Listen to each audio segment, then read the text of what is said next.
Ləbbeyk, ya daiyallah, ey Allaha dəvət edən, ləbbeyk. Allaha dəvət edən Hüseyin. Biz Hüseynin qapısına gedəndə Hüseyin bizi Allaha aparır. Biz ona görə o qapıya gelirik. Bunun şirklə heç bir əlaqəsi yoxdur. Hüseyni təbəssüm eləməyin şirklə heç bir əlaqəsi yoxdur.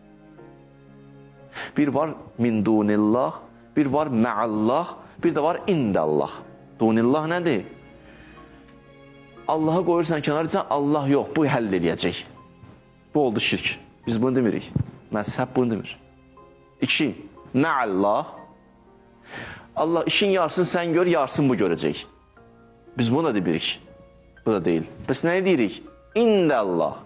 Ya vəcihən indəllah. Yəni Hüseyin sən Allah yanında. Nəinki min dunillah, nəinki məallah. Sən indəllah, Allah yanında bir vəsiləsən, bir vasitəsən.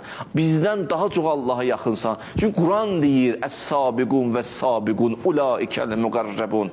Quran deyir ki, sən Allah yanında daha çox yaxınsan. Ona görə mən sən qapıya gəlmişəm, 10 gündür bu qapıdayam. Günlərdir bu qapıdayam, uşaqlıqdan bu qapıdayam.